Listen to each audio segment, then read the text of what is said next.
Welcome to Mind Your Wedding Business Podcast. I'm your host, Kevin Dennis. In addition to leading the charge at Wedding IQ, I also run Fantasy Sound Event Services, a lighting and entertainment company based in Livermore, California, that I founded over 35 years ago. Each week on this podcast, you'll hear thought-provoking and empowering interviews with wedding professionals who have found success in the industry. If you're a business-minded wedding pro who loves love, but also cares about their bottom line, buckle up and get ready to learn from a new industry expert each week. All right, folks, let's welcome Phillip to the show. We're going to be talking today about out-of-box marketing ideas. So I've been really excited for this one because I love being different. And that's what I think. I think that's what today's episode is going to be about, right, Phillip? Yeah, exactly. All right. Thinking out of the box. Yeah, all right. So what makes a out-of-a-box marketing idea? Oh boy. I think I think most people are really used to doing the same thing over and over again, and that would be like posting on Instagram nowadays, maybe TikTok, and that's it. I don't know if people actually think of like any other way to do things besides go to a networking event and posting online. And so I think I've seen in the events industry some really interesting things that people have done that have sort of sparked my curiosity.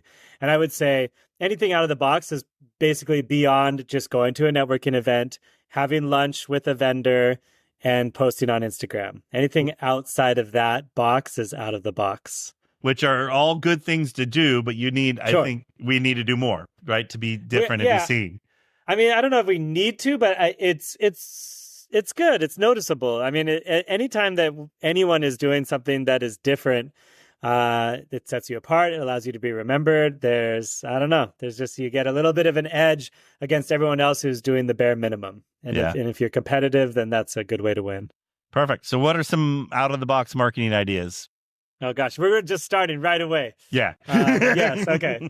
I have to say some of these with a caveat. Some of these are easy to do if your company is bringing in like $5 to $10 million a year. Yeah. And some of these are easier to do if you have $0 and you're bootstrapping it. That's a good idea. So we have a range of things. Yeah. And so at the top end, I think one of the most exciting, interesting marketing ideas I've ever seen is Jordan Kahn from Jordan Kahn Orchestra. He's a musician, has a lot of bands.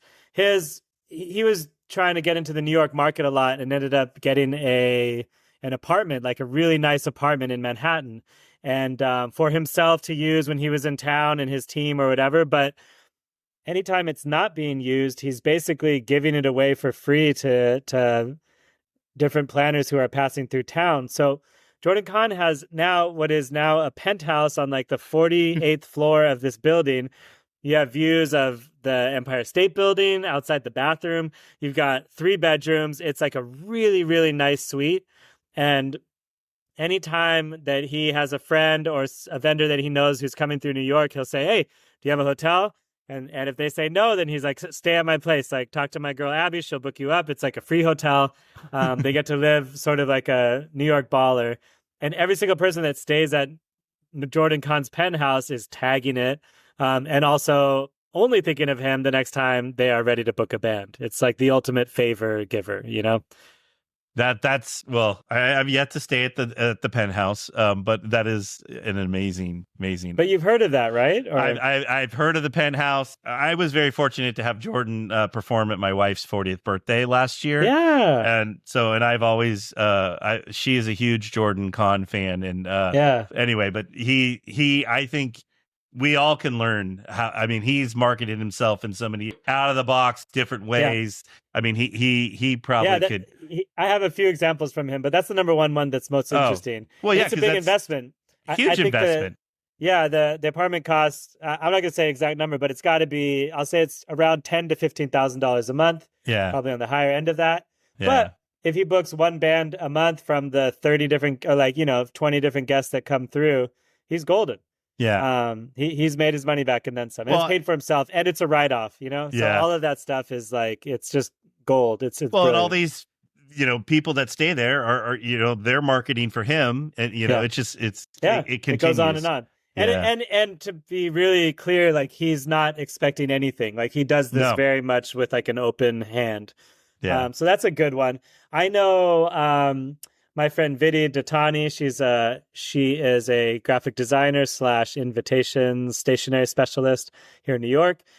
She just designed our WIPA invite for our next WIPA event, and she was going to, after one of the Engage conferences that we went to, she was going to pick her top 5 or 10 planners that she really loved meeting and send them like a hand painted thank you note. And that's like the simplest thing you can do that costs no money, just time. Where she's like, I think handwritten notes in general are a rare art form, and some people do it, but not many. But to be an artist and to be able to show somebody exactly what you do in the form of a thank you note is like pretty exceptional. And to have that land in someone's inbox and be like, oh my God, this is really pretty. I'm not even going to throw this away, and I want this, at my next wedding. You said it's a lost art. It's such as I get so excited when I get one in the mail. It's always like, because you're used to just getting bills and whatever junk mail or all that stuff. When someone actually takes the time to write you a note in today's world, a good one. It really does go a long way. So that's from we went from like the $14,000 marketing a month to free. I know something in the middle. Here's another free one. This was interesting. Chris Jesperson from Storybox Cinema. He famously has worked with Lynn Easton. I don't know, Josh from Milan on every single one of his fam trips, like David Beam, all these people, everybody in the industry.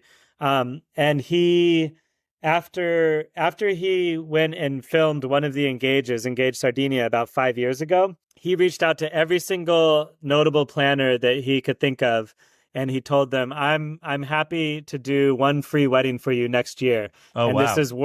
This is at value of like $20,000 or whatever the high price that he decided. So he told them, I want to give you a $20,000 gift and let you see how we work. And he just jumped from zero to the top. Every single one of those weddings, he told me this personally. He said every single one of those weddings that he gifted for free, they all tipped him what his old price would have been, and or to cover costs at least. So he was never out of pocket for them, even though he was planning on being out of pocket. And he went from zero to like no middle steps or trying to like earn his way in. He just was like working with Lynn Easton from one day to the next, and continues to be. And now he's able to charge that top dollar rate, but that was his way to get in the door. And it's fascinating. Well, no, and that's taking a risk. So sometimes with marketing, I think you got to take some risks, and that's amazing. And some of those he probably filmed and never worked with again, and that was fine. But I think it was like a real like skyrocket way to the top of his industry really, really fast. Another thing that Chris did that cost him a little bit of money that I love, he told me he used to ask planners like, maybe, I don't know, Shannon Leahy from San Francisco or something, like, hey, when are you in San Francisco next? Like, in free, like, I'd love to see if we can overlap. And she's like, I got like, 2 weeks from now, I'm kind of around. And he's like, oh my God, I'm going to be in town. And he'd go and book a plane ticket and be in town and have a 2-hour lunch with her and then go home. And that's it. It was his like $300 lunch or $400 lunch to get there, have lunch, hang out, and then go back home. And he did this over and over again. And he was like conveniently at everybody's location whenever they were free. I love it. I wonder if he ever let him in on the secret. Yeah, I don't know. That's a very good question. Yeah, I don't know that. Maybe people. Because I would think after you're having lunch and you're sitting across from someone and you're getting that relationship going, and when they find out that whether he really did, I think that would go a long way. So it's like going the extra mile, and to me that's like above and beyond just like hoping that you can get lunch with someone in your neighborhood or whatever. You know what I mean? Like he's really just doing it, and it shows up in dividends later on. Yeah, that goes a long way. All right, so. I'll tell you one thing that we've done, which is a simple thing that people really like, is we find every day is a national whatever day. And before COVID, we need to do something after, but before COVID, we celebrated National Pizza Day and brought everyone pizza lunch, cool. and just everyone. And we said, we're so cheesy to be with you. And it like locally got all over everyone's Instagram. And that whole day we were all over everyone's Instagram. And we probably delivered about 25 different, planners we work with, venues we work with, pizza lunch. So there was an outside of the box, because I got the idea because I was sitting at one of the venues we work at, and it was holiday time. And I'm like, where did you guys get all this chocolate from? And one of the girls goes, I don't know. This stuff just keeps coming. I don't even know who it's from, Yeah. And I was like, I'm like, well, why would you gift something, something on a normal holiday? Like, so think outside of the box. And Sure. that's what made me think about it. So instead of being one of many, we were one of one, kind of. Oh, it's so smart. Yeah. Anytime it's like memorable, not on a day that everyone else is doing. Again, you're just going above the bare minimum. I think that's really smart. Yeah, and it's not so expensive either. No, and it wasn't. I mean, that was very inexpensive for the amount of social media buzz and everything we created. Especially, I mean, pizza's not that expensive to begin with. So no, that's nice. But there's national every day. I mean, you can find something to sell. I mean, we this year we were going to do it, but we ended up getting too busy. We were going to celebrate National Tequila Day and do a margarita party at our office because people haven't been back in our office and just getting people back going again. So just that's so some smart. of the stuff.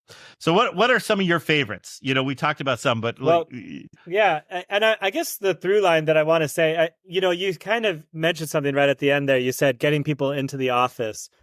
And I think the common factor that every single one of my examples gave was that it's relationship building, really. So I think good marketing is not one directional, like sending a chocolate to someone and hoping that they like hire you is, it's not it. And it's not the right ask. And it's sort of like, just being nice, hoping that they'll kiss you. It's like, it's not. I relate it to dating too. It really is like dating. It really is. It is. And so, but if you can get them into the office for like a little fun or party or pizza, or have them be at your penthouse, and then if you're in town and you cook them dinner that night, that's gold, Yeah. Anytime really you can spend more than 1 to 2 solid hours getting deep with somebody in this industry, I think at the top, like people really just want to work with the people that they like. So we're thinking of ways to become good friends with those people. It's so true. People, because something bad can happen at an event, and they're gonna help you and defend you because you have a relationship, and they're gonna know that it was a one-off. It wasn't something that normally happens every time you're there. So for me, like I think some people might think of marketing as advertising, where you gotta I'm marketing myself. I buy an ad in The Nod or Wedding Wire or something, or like promote a post on Instagram. But I don't think that's quite it. I think for me, marketing is really tied to relational marketing, and that's the most successful because a lot of us are relying not just on couples, but it's the relationships in our lives, even couples. If so they're going to refer us, it's because they like us. And so I'm just thinking of ways that are like not just getting people to think of me, but getting loving people and having them love me in a different way, Well, yeah, because that's gold. Yeah, they're going to immediately hire you, and there's nobody else that they're going to talk about. So, and I don't know if you could call this marketing or what, but like I have a friend, Jennifer Pletcher. She's out in Vail. She's one of the top wedding planners in Vail. I met her at a conference, and she was like, "Oh, you got to come out and snowboard with me sometime." And I was like, "All right, maybe I will." And so for the last 3 years, every single year in January, I've made a trip out to Denver and like rented a car and gone up and snowboarded with this woman. And we've become really, really like some of the best friends. And I have 3 weddings with her this year. Wow. That is marketing. And so, I'm marketing myself more or less. And so instead of like showing her my photos, I'm like sitting on a ski slope with her and then playing with her kid and going to dinner and stuff and just having quality time together, even if it's 48 hours together, which sometimes it is. And it's not just like a wasted trip or whatever. My best friend lives in Denver, so I'm visiting him. I'm usually coming from my hometown of California and going back to New York, so I'll stop through Denver on the way home. It's that kind of thing, where it's like maybe like a $500 expense or $400, but the total weddings that I have with her this year are going to be 16, 10, 26. It's going to be around $36,000 worth of business. And so I would spend up to $30,000 to make that happen, but it's not, you know what I mean? It's nothing. I'm spending $1,000 or whatever to hang out with her for a day, and I get a $35,000 return. It's a very good investment. And that's gold, I don't even know how else to describe that. And that's been built up over the few years, but like, that's it. That's my favorite. My favorite is snowboarding with Jenny. Well, no, and it's funny because people don't think about it. A lot of this is it's the relationship and continue to develop, and you want people. We want to hang out with people we like. It goes a long way. So you've mentioned all these different. We know each other through the Whippa world, Sure. and so you've mentioned a couple times conferences and all these different things.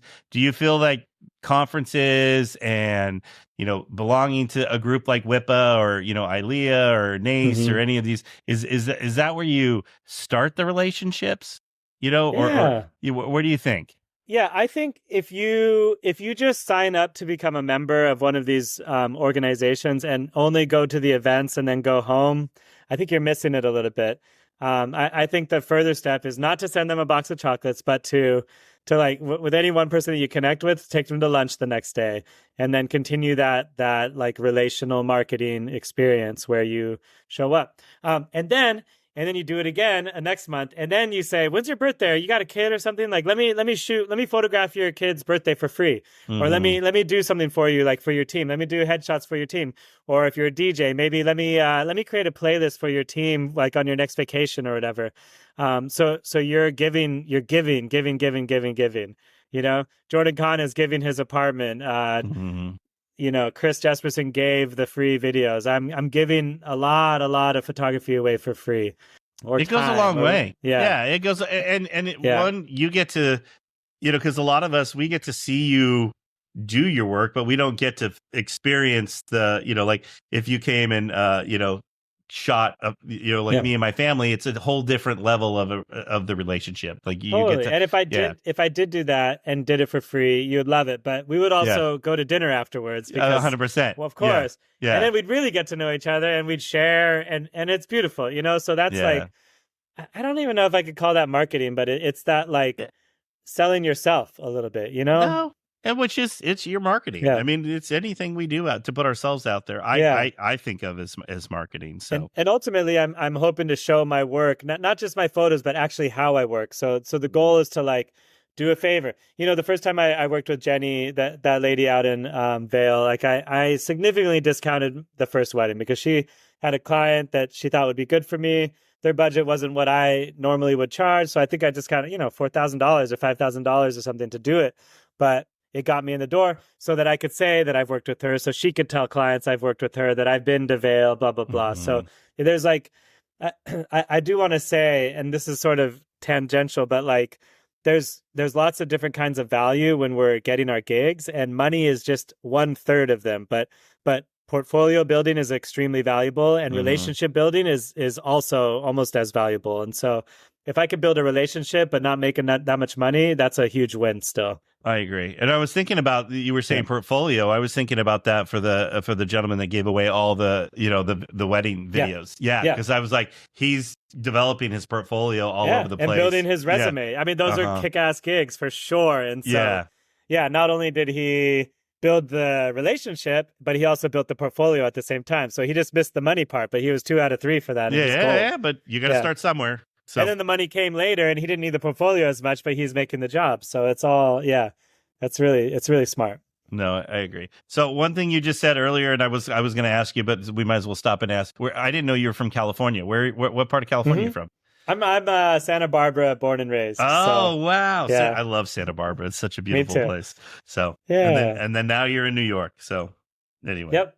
This is actually my 10-year anniversary of living in New York. So is it really? Yeah, I was in Santa Barbara for 30 plus years of my life, and I've moved to New York 10 years ago, and September will be my 10-year anniversary. Wow, that's amazing. Yeah. It's still my favorite city of all the Whippa. I love all the Whippa chapters I've visited, but you guys were by far my favorite. We love you too, man. Well, always welcome back. I'm sure it didn't hurt that the very first time I met you guys was at Carnegie Hall, and we were all. Oh yeah, that was. I mean, it was like that's funny. That was an amazing experience to be in Julie Andrews' old apartment. So anyway, all right. So we have someone implementing a new marketing strategy. What are some tips you can give us? Good. Again, so I would say if the bare minimum is going to be TikTok and Instagram, whatever, that's like almost expected, but it's not exceptional. It's just the baseline. if you're marketing, I would think of, I mean, really, it's like who do you want to work with and what problems can you solve for them? That's sort of the questions we want to ask ourselves. So like, I want to work with whoever, David Beam or something. And what's a problem that he's facing? Like, it might not even be a photo problem. It could just be he's looking for, like doggy daycare. And I love dogs, or whatever, like, or his boyfriend is in the city and needs new friends, and I have them, and so whatever it is, like, if I can help solve someone else's problem, all I'm thinking about is how to give, and to make other people's lives better, and it will eventually come back to me. And even if it doesn't, like, I've done good in the world, and I can walk around with my head tall, like, no, it's a win either way. I'm putting good sort of karma out into the world, but you're also doing like favors for people. So, I mean, give me maybe an example of what kind of vendor you're thinking of, and we can think of a good marketing plan for them. Just think of a planner, like a event planner or wedding planner. So if an event planner is starting out newer and they want to do a marketing thing, okay, good.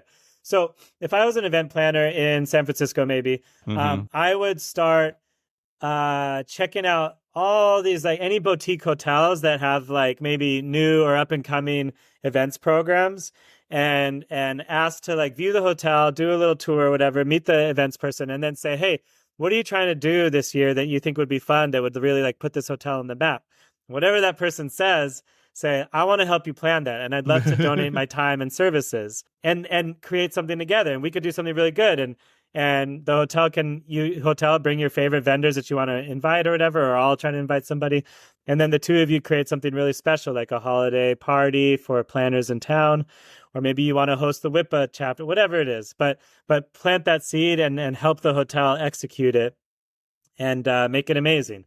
And maybe even like spend a little bit to make it amazing. But I think that's a great way to develop a relationship with, and people think planners are at the top of the food chain, but hotels or like venues can also pass gigs along. So once you're in with a place like that, so there you go. For me, that's the out of the box thing, is to connect with someone there, help them, make them look good, and then get on their list forever at the very beginning.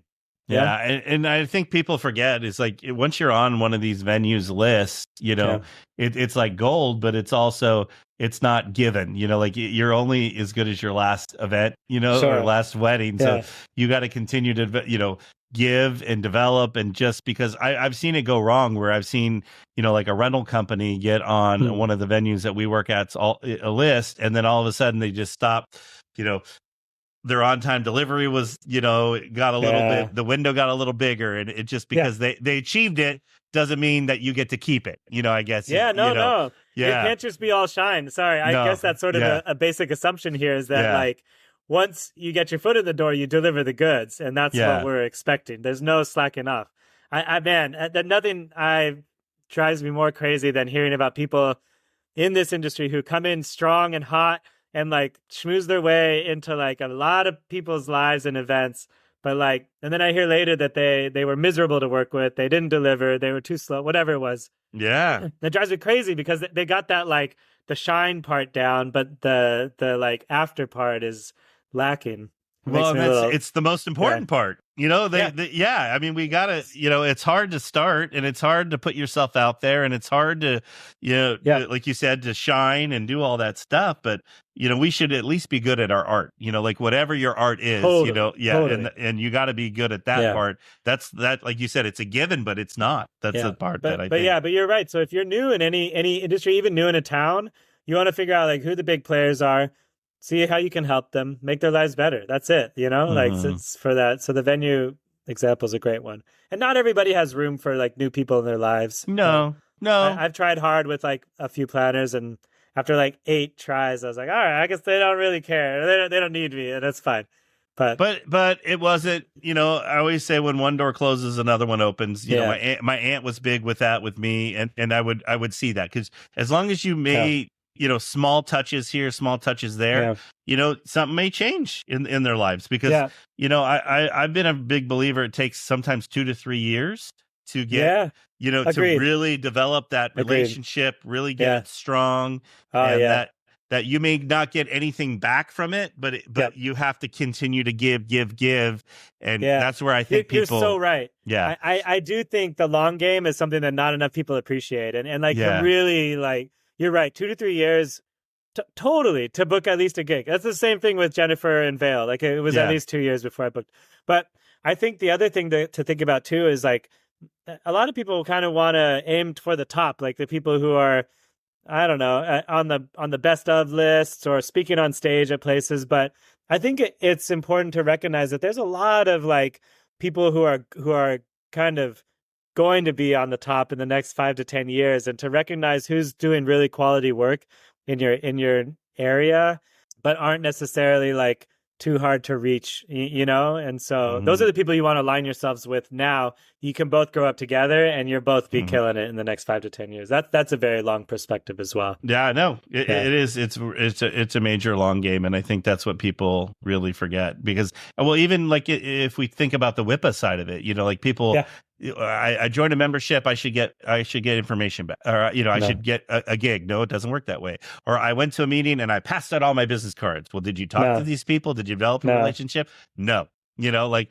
and that's the thing. Yeah, that was one of the other things I forgot to mention. But when I was saying about WIPA, like, you can join and go to an event, but if you don't follow up with people, like, properly, and not just follow up via email, but take them out to lunch, is one thing. But the other thing, I think, is to get into leadership.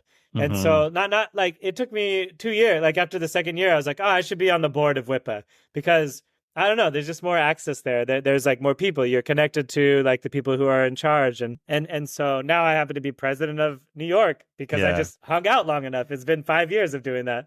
So, well, but then think about it. You guys as a group are shaping the education that's coming in. You're shaping where we're going to have events. You guys are all working together as a team, which is, I think, then that helps you with all the other leaders that are on there, because they're saying, wow, Phil's a great guy. He's going to follow through. He gets us there. He got us in at this place, you know, and then that just continues to help grow your marketing. Huge. It goes a long way. So for me, like, it even happened, I was thinking about, like, what the benefits of being president has been, because it's not, I don't know, it's a lot of work, obviously, but it's not all fun. No, but I think, you know, we got to bring, like, a partner planner on for an upcoming event that's happening June 20th in New York.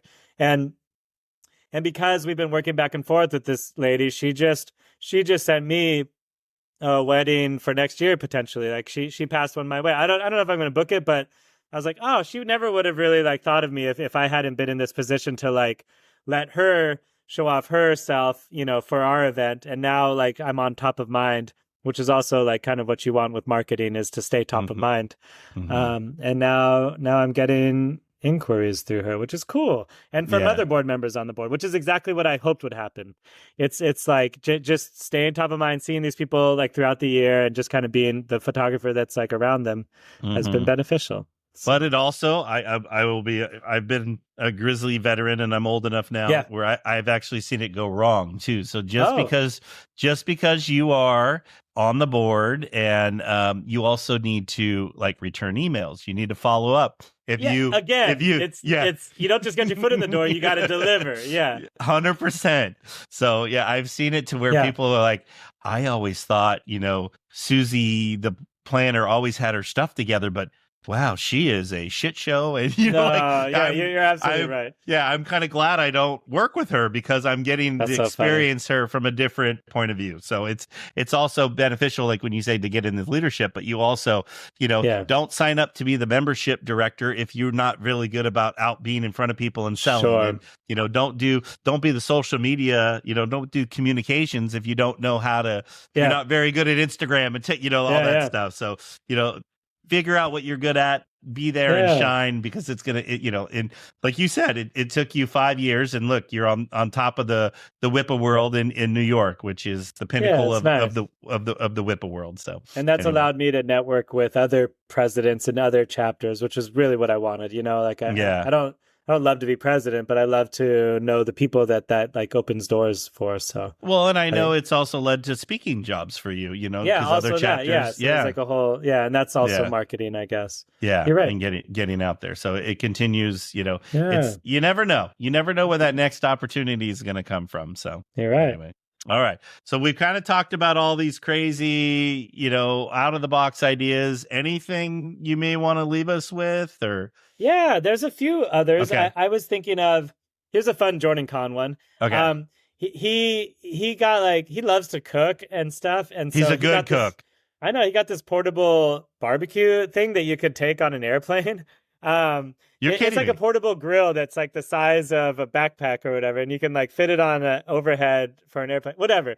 So Jordan Kahn started. It was a couple of years ago. He would reach out to planner friends that were having like big epic weddings that he wasn't even a part of, and said, "Hey, I want to cook for you guys for your vendor meal, so you don't have to just have whatever like the food is."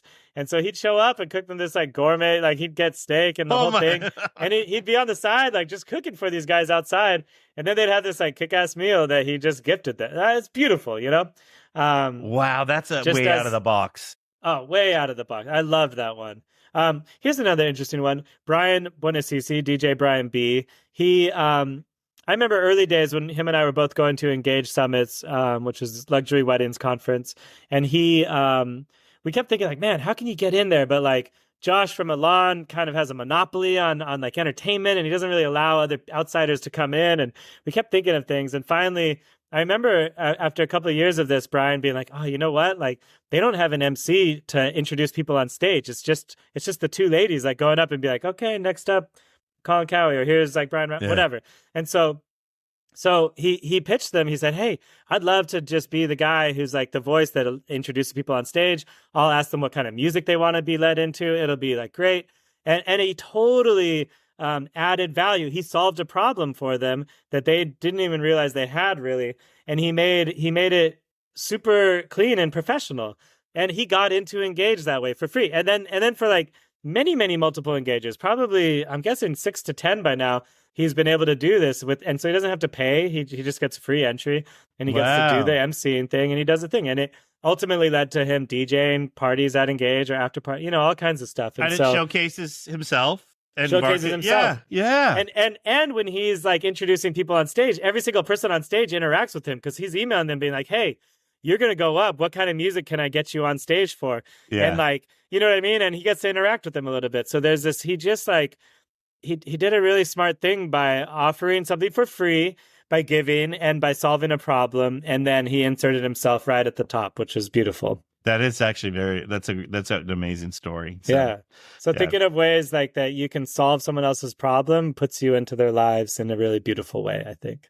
Well, and the other thing too, it's funny. We were talking about like, and this not even solving a problem. We're going to take a little turn here, but Megan, Megan Ely, and I joke that she's my older sister, but Megan used to have a pancake party at her house, and she would do this, and just a way to give back to the Richmond folks, in the event industry. She'd come all over one morning. She'd have multiple griddles. She said she would. The circuit breakers would be going off because she'd have too many griddles going, but everyone was making pancakes. They make all kinds of pancakes, but it's something different, out of the box, and it brings everyone together. And what did that cost? That was very minimal cost, Totally relational. I think it's amazing. Yeah. And the more, like you said, the more relational you can make these things, the better. And then she got known as the pancake lady for a while. That's great. Yeah. I think I said this in a talk last year, but it takes like a lot of touch points to really become friends with somebody. So you have to think about that too when you're thinking of like the long game. It's not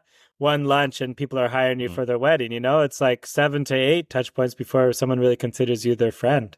Yeah. Like a light friend, Yeah. Maybe 15 interactions before you really, so 15 is a lot. That's like maybe one a month for a year. Yeah. Before you really, actually kind of friends with somebody, or you do like I did, snowboarding over 2 days is a lot of hours, right? So, but that's that kind of thing is to remember is that it's not just a one and done. It's deep, it's authentic. We are being real. We are delivering really solid, services to our clients and to the vendors that we're working with. So. Then in the end, and then I think the biggest thing out of everything we're talking about, it's you got to remember the long game. It's a long game. Yeah. None of this happens overnight, because I see. Yeah, because you've been around long enough, and I have too now. Finally, to see like, I've seen some people come and go in New York, and it's very interesting. I get a little nervous too because I see people coming in hot and taking jobs with people that I wish I was working with, and then like 2 years later, they're gone. So it's very interesting to think about that. I've actually seen that in our market where they come in and they're like, you're like, where did this person come from? How are they so famous? And then all of a sudden it's like, where did they go? Like they're just gone. So it's not, I think the good work is not so glamorous. It's just steady and consistent and solid, and you keep showing up, and then you're in people's lives year after year after year. So it's amazing. All right. Any other marketing tips you want to leave us with before we move on? No, this is great. All right, perfect. All right, so a question I ask all the guests that come on is, what is your favorite part of a wedding? Ooh, I love this question. I have a really good answer, actually. Okay, perfect. So, and it's maybe not what you think, but it's not like any particular event in the day, but it is at the end of my event, because I'm a photographer. I'm a bit more involved in their lives and in their day. I truly love feeling like I have been adopted into a new family by the end of a wedding day. And so for me, it even happened this last weekend. I literally was in Milan yesterday morning. Oh, so wow. I was in Italy this past weekend. I shot a wedding, and the couple was my age, and they host these parties in New York. And I'm almost guaranteed going to be invited to their next party, because I am now not just their client, but their vendor friend. They're not even their vendor, but their friend. Yeah. And so that's what happens. I think I get converted from what they think is just like, a good photographer, to like, this guy's coming to our pancake party or whatever. I've been invited to 4th of July with a family that I love, and I went with them. Yeah.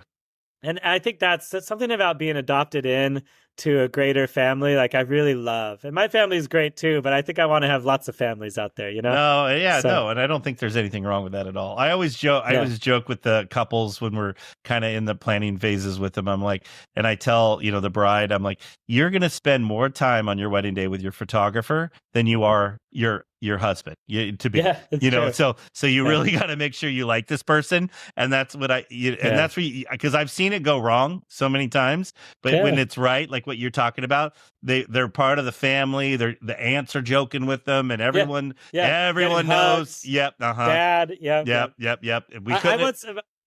My favorite compliment I got at a wedding was in Vail with Jennifer Pletcher, and the father, his name was Tom, I think, and he was the father of the groom, and he wasn't getting as much attention. It was really like the bride's wedding and the bride's family's wedding, But this guy Tom was kind of quiet and a little like salt of the earth kind of like guy, and I kept being like, Tom, how you doing, man? You okay? And he's like, I'm good. He's at the end of the night, he was like, Phil. He's like, I only know 2 names at this wedding. He's like, you and the groom. That's it. And I was like, oh, man, that's amazing. And he's like, you're a good guy, man. He's like, thank you. And that's it. I had charmed Tom, and I was the only other name that he knew at that entire wedding. And it made me feel so good. I was like, I love this. Like, that's exactly what I want, is just to like make other people feel great and then be like in their lives. Well, because we got to have fun. I mean, in the end, you had fun working the wedding, and and that's part of it. You probably saw him not being so interactive, and it's easy to go, hey, how's it going? How simple is that? Yeah. Just checking in. So 100%. So, all right, Phil, how do we connect with you? How do we find you? I'm pretty much everywhere at Phillip VN, PHILLIP, V as in Victor, N as in Nancy. It's Phillip VN Weddings on Instagram, Phillip VN for my personal stuff. That's it. You can just Google Phillip VN and I show up. All right. Perfect. So, I like that. Have you trademarked Phillip VN? No, I should, but it's the best combo of letters. Nobody uses it. There's not that many Phillips with 2 L's. No VN. VN is my last name, Van Nostrand. But anytime like some new social media thing comes in, like I could sign in, and Phillip VN is always free. So it's a good letter combo. That actually is, it works perfect. So, all right. So, Phil, we can't thank you enough for being here, sharing your out-of-the-box marketing ideas. I mean, it just, I hopefully it's going to make people think about what can I do differently? How do I develop relationships? How do I, it's not just about, I call it, pass out the business card and pray that someone hires you. No, that's not what it's about. It's about developing relationships and getting yourself out there. So we can't thank you enough, sir. Beautiful. Thank you. To our listeners, thank you for tuning in to another episode of Mind Your Wedding Business podcast, brought to you by Wedding IQ. I hope you've enjoyed listening to this episode. Please get in touch with me if you have a topic you would like for me to cover, or if you are in the area of your business you're struggling with, let us know. We'll be happy to help. I encourage you to check out our other episodes on Apple, Spotify, or wherever you listen to podcasts. And if you're a fan, we'd love to hear from you, and we'd love for you to subscribe to our podcast and leave a review. It helps others find our podcast so they can learn from our guests too. Thanks again for listening.